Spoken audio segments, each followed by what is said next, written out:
do. I think he's one of the best heavyweights of all time, and his movement is so different. One of the things that was interesting, where they were talking about the fight, and AJ was Tony Bellows was talking about when he fought him. Looming over everything is who's stopping this guy? Who is going to stop Oleksandr Usyk?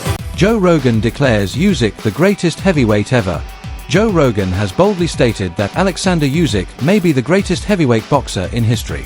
He highlighted Usyk's phenomenal footwork and unparalleled technical skill, noting how he systematically frustrates and outlasts top-tier opponents. Rogan stressed that Usyk doesn't just defeat average fighters, he dominates the elite of this generation, and yeah, was it crazy? I saw something the other day, it was like Usyk swimming 5 hours. I was like, oh my god. He's an animal, man. Yeah. I mean, he's so fucking good. He's so good. I mean, think about what that guy has done. He beat AJ twice, he beat Tyson Fury twice, and now he beat Dubois twice.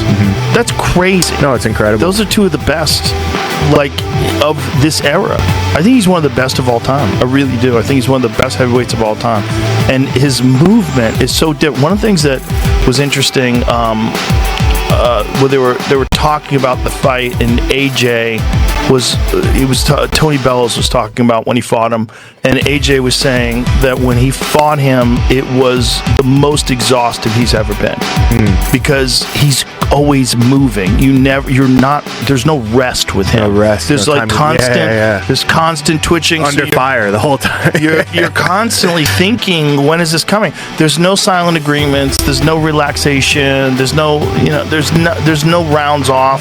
Yeah. Everything is he's putting it on you and moving constantly. Like I always say, he's like a giant Lomachenko. Got it. They were both trained by the same guy. Oh, were they? Yeah, Lomachenko's father trained Usyk as well. Ah. Yeah. So there's something. Yeah, there's something. Obviously, gravity keeps him from moving the way Lomachenko does, because Lomachenko's so small. Yeah. He can like dance around you. For sure.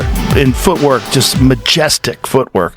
But Usyk's footwork is like, there's a bunch of breakdowns of the final combination that he hit Daniel with, and he steps off to the side and lands that fucking left hook from hell. God, it was good. Tired. You could see it. It's just, you could see Daniel was already dealing There's with got to be movement. something like, Lomachenko's dad, like some type of philosophy or something. You know what I mean? Like these guys just kind of tap into, because like to be a big guy, there's footwork and all that stuff. But I think, man, shout out to the coach. It's skill, man. It's a skillful type of boxing. does so repeatedly.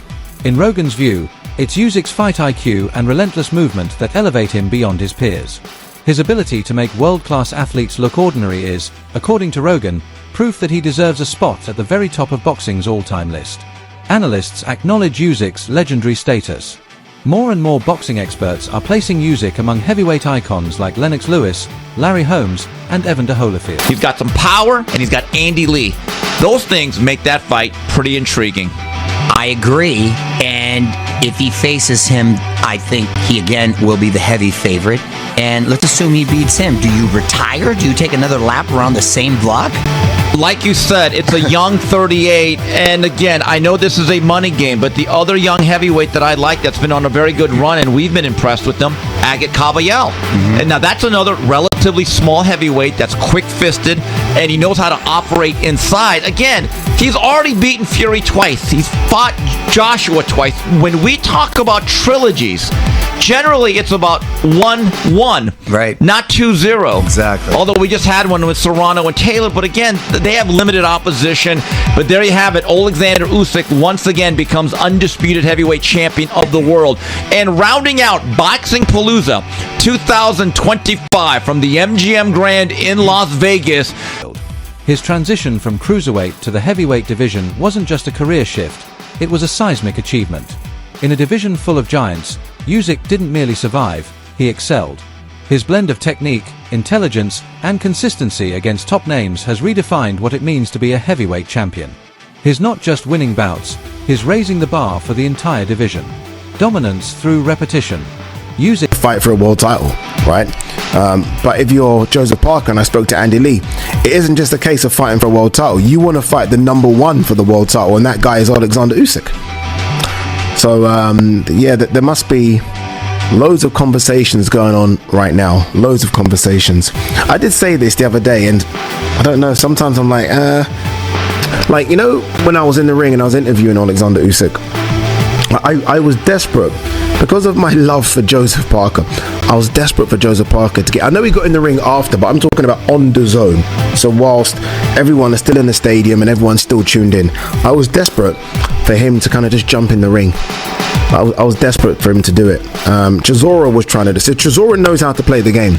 And as much as people are like, what's Chisora doing? Chisora won't get the fight, but that's kind of what you got to do. And I know people are like, well, 1 second, it's not like that. It's rankings. Well, no, it's not though, is it? Because, again, Oleksandr Usyk can vacate the belt. He can say no. You have to kind of do what Daniel Dubois did last time. Daniel Dubois, rightly or wrongly, got in the ring, pissed Usyk off. Usyk's like, okay, we'll fight then. Fuck it. If this is what you're doing, dude, we'll fight. And I felt like there was a time where I wanted Joseph Parker to almost nudge me, and I'm telling you now, you know, we're kind of told not to give the mic. I don't know if you see, I always hold onto the mic. I would have given Joseph Parker the mic, and I would like Joseph Parker, because there's a mean side to Joseph Parker. I think everyone sees the friendly side. I've seen the mean side, and I wanted Joseph Parker to say, I want my shot, you've been ducking me. All these things might not be true, but do it, sell it. The crowd would have gone a bit wild, right? Because I think a lot of the crowd want Joseph Parker to get his shot, but that's not what happened. And all of a sudden, you're seeing Jake Paul in the ring doing it. Usyk has faced, and often refaced, almost every top-ranked heavyweight. The current lack of depth in the division has led to repeat matchups, but Usyk never lets up. Each rematch only further demonstrates his dominance. At this point, fans struggle to name a truly worthy opponent. Joseph Parker has been floated as a possible challenger, but even that doesn't seem particularly exciting. Usyk's dominance has made finding a credible opponent a challenge in itself. Entertainment versus competition. Some analysts, like Aid Oladipo, have suggested a rematch with Derek Chisora, not necessarily for competition, but for entertainment value. Chisora is known... How difficult is it when your tactics aren't working, and they weren't working for Daniel? Look, I'm not comparing Oleksandr Usyk to Justice Hooney, but you had to find something and you found it. Yeah, that's the thing. I think that there is a level of belief of I will find it. I can find the way. I will find the way, and maybe some kind of stubbornness, especially from my part, probably of like, I'm not rolling over. I will find the way. Like, I will manage my way out of this situation. I will extend the alphabet past the letter Z until I find the right plan that works here, the right situation, the right combination, the right punch. I will exhaust all options, me personally, and it is a... No, don't do this to us. Stuff, and you're just going, your brain's going, this isn't working. Like, I don't know what you're on about. Like, it's not happening. It's not working. And then you have to get up and you have to G yourself up and get yourself going again. And for his charisma and brawling style, which could bring some drama to the ring. However, from a technical standpoint, Usyk is widely regarded as leagues above both Parker and Chisora. Any fight now is seen as a formality, a reminder of how far ahead Usyk is from the rest. Wardless warning: Usyk is not a standard fighter. Rising star Fabio Wardley offered a stark warning to future Usyk opponents. He argued that basic boxing won't cut it. Usyk's defensive instincts and footwork are too sharp for traditional jabs and combinations. Wardley said fighters must be adaptive, tough, and willing to throw unexpected, unorthodox punches. Otherwise, they'll be picked apart. Rogan on Usyk's rise and mastery. Joe Rogan has often talked about the marvel that is Oleksandr Usyk. He's amazed at how a man who started his career at a much smaller weight now easily handles massive opponents. Unlike many heavyweights who rely on size or sheer force, Usyk dissects his rivals with surgical precision and unshakable calm. Rogan says it's this contrast between size and control that makes Usyk such a standout figure in modern boxing. Shannon Briggs. I think he's incredible. Incredible. I mean, I've watched every one of his fights. That dude is on such a different level. And he's smaller than everybody. He's fighting giants. He's fighting giants. When you're fighting a guy who's 60 pounds heavier with 10-ounce, 12-ounce gloves, it makes such a world of difference. Trying to hurt Especially when the guy is fucking Anthony Joshua.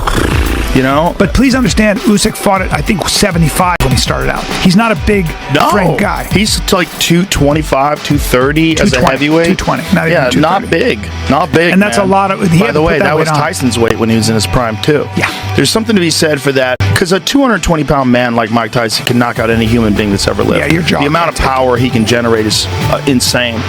Usyk beats Prime Holyfield. Former heavyweight champ Shannon Briggs gave a controversial opinion. He believes Usyk would beat a prime Evander Holyfield.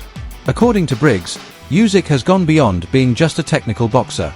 His current game is built around endurance, constant pressure, and supreme conditioning. While Usyk once leaned heavily on his footwork, now he wears opponents down with non-stop movement and pace, breaking them mentally and physically over time. Roy Jones Jr. on Usyk's IQ. Oleksandr Usyk, what did you make of his display against Daniel Dubois last Saturday? It was something else, wasn't it? Yeah, I mean, it was, but it was nothing less than I expected, because if you make a guy quit with a jab, Spencer, you know this, if you make a guy quit with a jab, how is that guy ever going to beat you? You understand me? Boxing legend Roy Jones Jr. admitted he underestimated Usyk. Speaking about Usyk's win over Daniel Dubois, Jones said Dubois' game plan was too basic for someone like Usyk. He acknowledged that a heavyweight could beat for watching. Stay tuned for more in-depth boxing insights.